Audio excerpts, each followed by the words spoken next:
क्या हो अगर किसी इंसान का शरीर हर रोज़ चेंज हो जाए। आज लड़का तो कल लड़की, कभी बच्चा तो कभी बूढ़ा। सो इसी यूनिक कॉन्सेप्ट पे बेस्ड मूवी को आज हम एक्सप्लेन करेंगे। सो हे एवरीवन, वेलकम बैक। हाजिर हूँ आपके लिए लेकर एक बहुत ही खूबसूरत Korean love story drama based movie की एक्सप्लेनेशन, जिसका नाम है द ब्यूटी इनसाइड। एंड ये फिल्म साल 2015 में आई थी। IMDb पे इसे मिले हैं 7.4 स्टार्स आउट ऑफ 10 और रॉटेन टोमेटो से फ्रीकिंग 70% को। ये फिल्म की कहानी सेम नेम की अमेरिकन वेब सीरीज़ पे बेस्ड है। एक्सप्लेनेशन शुरू करने से पहले मेरी आप सभी से एक रिक्वेस्ट है, अगर आपको ये वीडियो पसंद आती है तो प्लीज़ वीडियो को लाइक करके कमेंट सेक्शन में यस लिख दीजिए। साथ ही साथ चैनल को सब्सक्राइब करके बेल आइकन भी प्रेस कर दीजिए। Now with all that said, let's begin.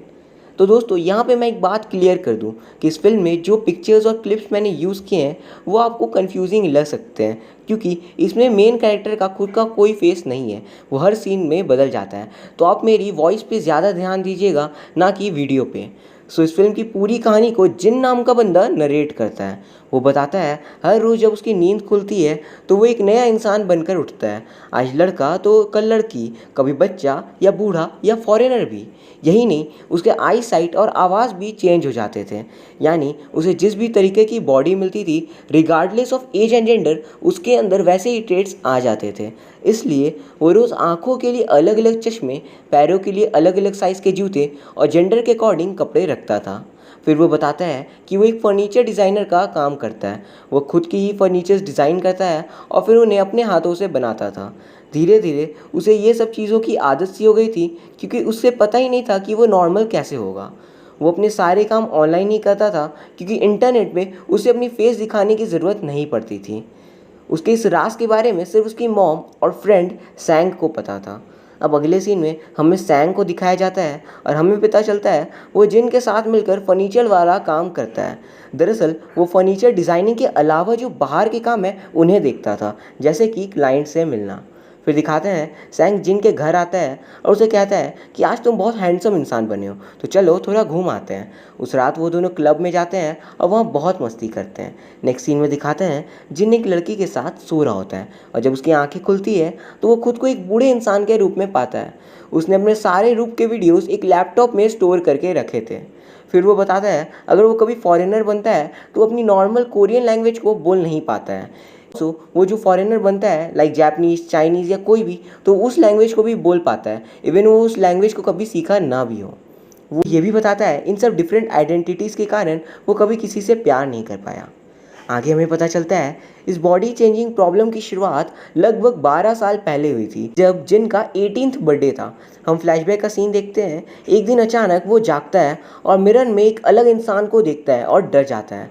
फिर वो अपनी मॉम के पास जाकर ये सब उन्हें बताता है और उसकी मॉम बहुत हैरान होती है, लेकिन फिर उसे संभालती है और जिन को सॉरी बोलती है। बट ऐसा क्यों, हमें आगे पता चलेगा। फिर जिन को स्कूल छोड़ना पड़ता है, क्योंकि वो दूसरों जैसी नॉर्मल लाइफ अब जी नहीं सकता था। जब सारे लोग उसकी उम्र के स्कूल कॉलेज जा रहे थे, वो अपनी लाइफ को सही तरीके से बैलेंस करने में लगा था। एक दिन सैंग जिनके घर कुछ सामान लेकर आता है, तब एक मिडिल एज लेडी गेट खोलती है और फिर वो सैंग को खाने को बुलाती है। सैंग को लग रहा था कि वो जिनकी मॉम होगी, तभी वहाँ जिनकी असली मॉम आती है और फिर उसे पता चलता है वो गेट खोलने वाली लेडी और कोई नहीं बल्कि जिन खुद है। उसे यकीन नहीं होता ये क्या हो रहा है। फिर सच जानने के लिए वो लेडी से जिन के बारे में कुछ सवाल पूछता है, जो सिर्फ जिन को ही पता थे, और लेडी सारे सवालों का सही जवाब देती है। ये सुनकर सैंग हैरान हो जाता है और जिन को देख हंसने लगता है। उस दिन के बाद सैंग रोज़ उससे मिलने आता था और हर एक दिन जिन अलग अलग इंसान बनता था और दोनों हमेशा हंसते रहते थे। एक दिन जब जिन लड़की थी, तब सैंग और वो एक बार में जाते हैं ड्रिंक करने। वहाँ सैंग कहता है कि हम दोनों 15 सालों से दोस्त हैं, तुम तो लड़के, लेकिन लड़की के शरीर में क्या हम दोनों एक बार इंटीमेट हो सकते हैं। बट जिन बिल्कुल ऑकवर्ड रिएक्शन देता है और कहता है अपनी धड़क को काबू में रखो। अगले सीन में जिन अब एक लड़का बन चुका है और फिर सैंग उसे बताता है कि सैंग जिस कंपनी में काम करता है उसका मालिक जिन के डिज़ाइंस को चोरी कर रहा है। तभी जिन को एक आइडिया आता है और फिर उस आइडिया को यूज़ कर वो खुद की एक कंपनी बनाने का सोचता है, ALX नाम से। उसी टाइम वो दोनों ये डिसाइड करते हैं जिन फर्नीचर बनाने के डिज़ाइंस बनाएगा और फिर सैंग लोगों को हायर करके उन्हें बेचेगा।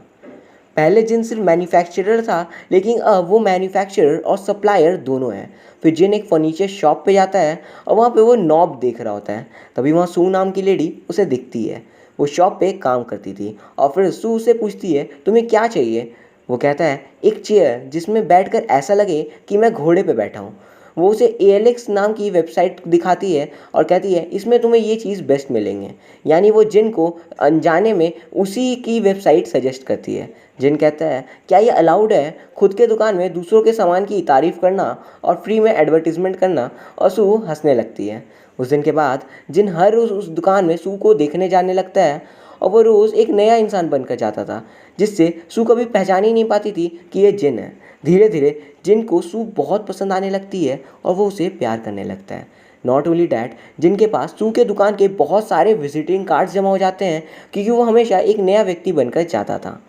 एक दिन हैंडसम लड़का बनता है और उस दिन वो सू के शॉप पर जाकर कुछ सामान खरीदता है और किसी तरह उसे अपने साथ डिनर पे चलने के लिए पूछ ही लेता है, बट वो मना कर देती है। लेकिन जिन कहता है, तुमसे ये बात पूछने के लिए मैंने बहुत ज़्यादा प्रैक्टिस की है। जिन के सिंप्लिसिटी भरे नेचर को देखकर सू हाँ कह देती है। लेकिन जिन रेस्टोरेंट से खाना खरीद कर सू को अपने फर्नीचर बनाने वाली जगह पर लेकर जाता है।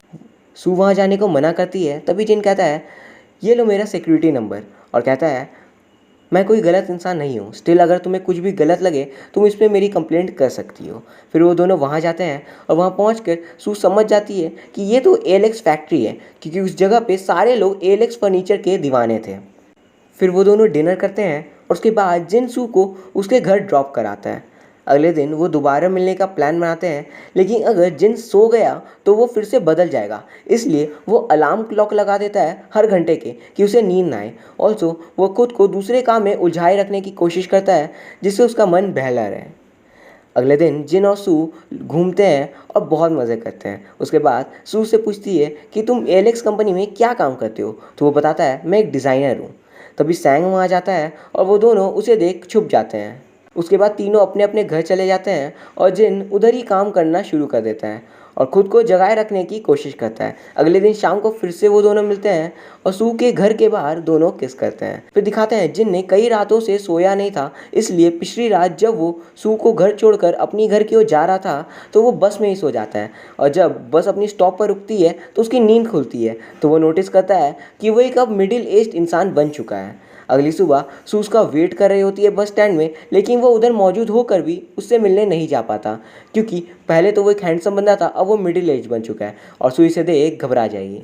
तभी सू की बॉस का कॉल आता है और वो वहाँ से चली जाती है अपने काम। जिनको वो फ़ोन करती है लेकिन वो फ़ोन नहीं उठाता और फिर सू को सॉरी का मैसेज कर देता है। जिन समझ आता है कि उसकी रोमांटिक लाइफ का दी एंड हो चुका है।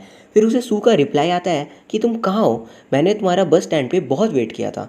तभी जिन डिसाइड करता है वो सू को बिना कुछ बताए ऐसे ही नहीं छोड़ सकता और वो उसे सब सच बता देगा। तो अगले दिन जिन एक लड़की बना होता है और वो रात को सू को अपने साथ चलने को बोलता है। वो कहता है वो जिन के बारे में सब कुछ जानता है। वो अपने वही फैक्ट्री पे उसे लेकर जाता है और सू को सारे वीडियोस दिखाता है। यानी जिन सू को हर एक वीडियो दिखाता है उसके अलग अलग रूप का, जो उसके लैपटॉप में थी। वो ये भी बताता है कि वो एक लड़का है, बट उसका जेंडर चेंज हो जाता है जब भी वो सोकर उठता है। वो कहता है, इतने दिनों से जिसके साथ तुम घूम रही थी वो मैं ही था, बट अब मैं चेंज हो चुका हूँ।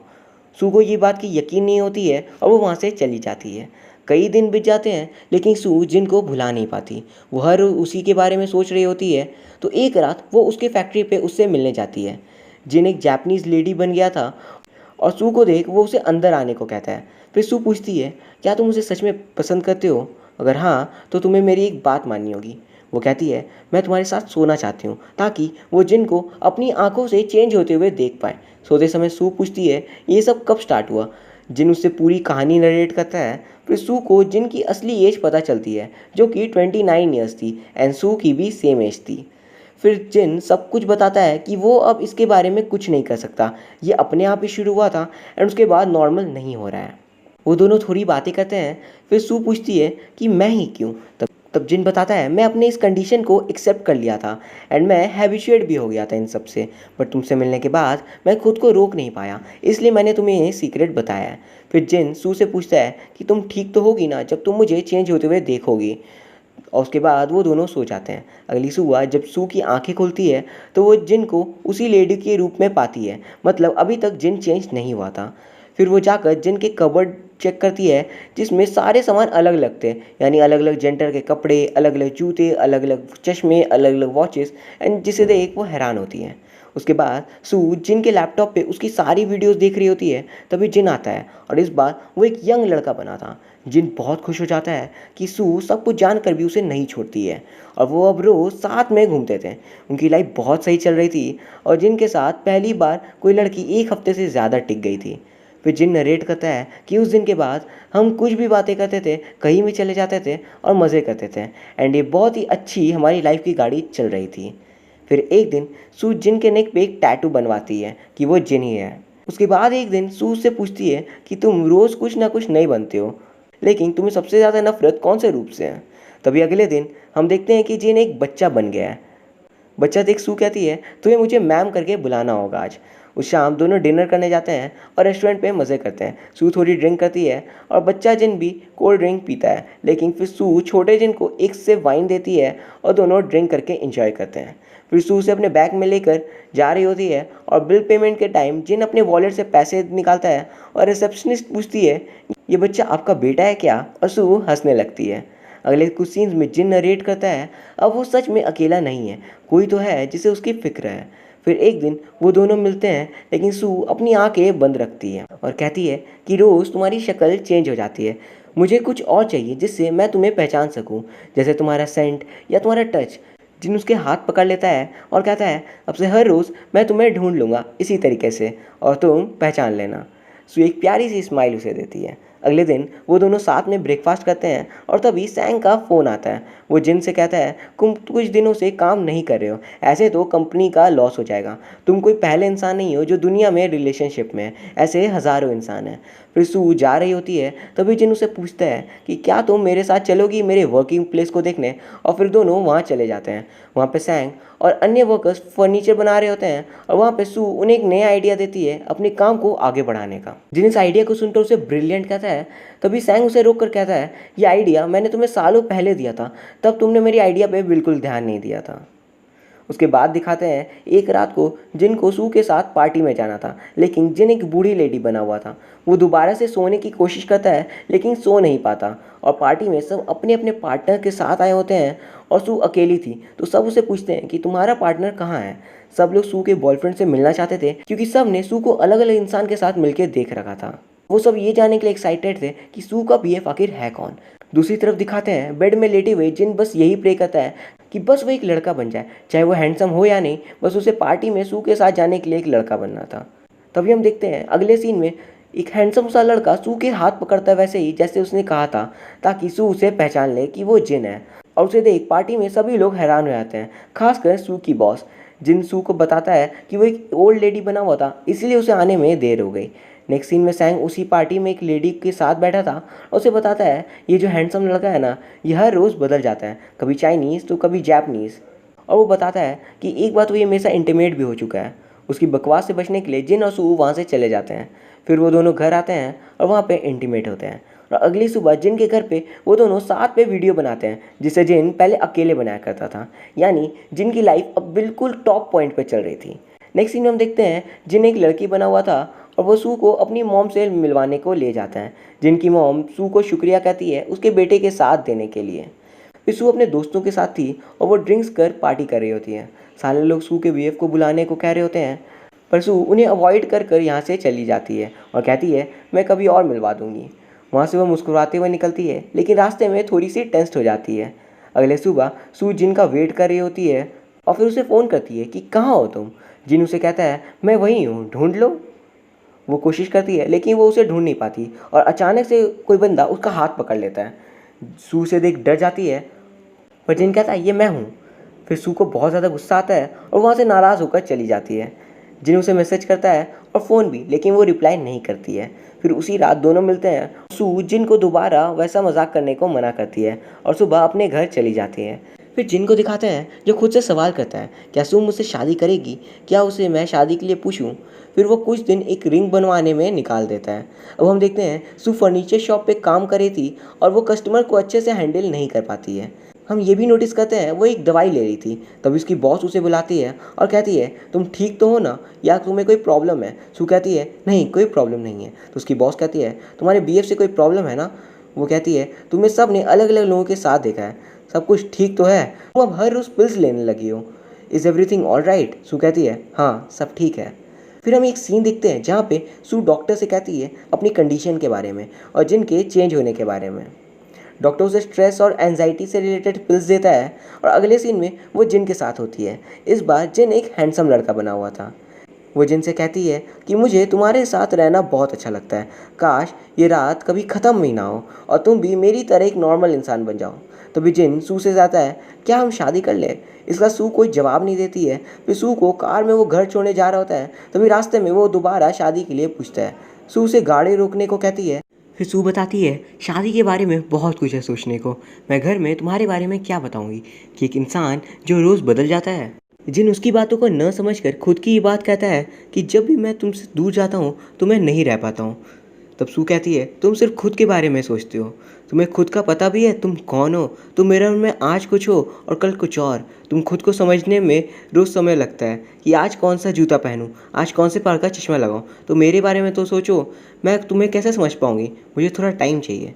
मैं खुद को बहुत मुश्किल से समझा पाती हूँ कि तुम्हारे अंदर जिन है, तो मैं दूसरों को कैसे समझाऊंगी कि ये अलग इंसान भी जिन है। अब जिन भी सोचता है और समझ जाता है सू की परेशानी को। तभी हमें फ्लैशबैक का सीन दिखाता है जिसमें सू से डॉक्टर पूछती है क्या तुम उसे रोज़ पहचान लेती हो? सू कहती है वो मुझको ढूंढ लेता है और स्माइल करता है, तो मैं भी स्माइल कर देती हूँ, लेकिन उससे यूज टू होने मुझे थोड़ा टाइम लगेगा।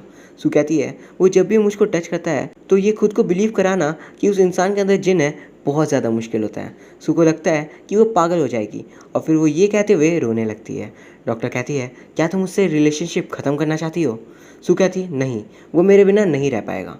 अब कहानी प्रेजेंट में आ जाती है और सू गाड़ी में स्ट्रेस में आकर पिल्स खाने लगती है और अगले सीन में दिखाते हैं सू हॉस्पिटल में एडमिट है और जिन वहाँ आता है और जिन को पता चलता है कि सू स्ट्रेस पिल्स ले रही थी और ज़्यादा डोज होने के कारण वो बीमार हो गई। फिर जिन सू के फ़ोन पे डॉक्टर्स के साथ जो मीटिंग हुई थी वो रिकॉर्डिंग सुनता है और वो समझ जाता है कि सू की उसके कारण ये हालत हो गई है। अगले सीन में जिन एक लड़की होता है और अपनी मॉम के साथ वो बात कर रहा होता है। उसकी मॉम एक राज का खुलासा करती है कि जिन बिल्कुल अपने पापा जैसा है। उसके पापा को भी सेम यही प्रॉब्लम था, वो भी रोज़ बदल जाते थे और इस वजह से उसकी मॉम को भी स्ट्रेस की बीमारी हो गई थी, जैसे अभी सू को हुई है।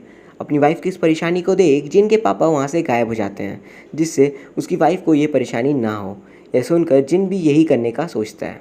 एक शाम वो सू से मिलता है और उसके साथ थोड़ा वॉक करने के बाद उससे कहता है कि हमें ब्रेकअप कर लेना चाहिए और ये कहकर वो वहाँ से चला जाता है।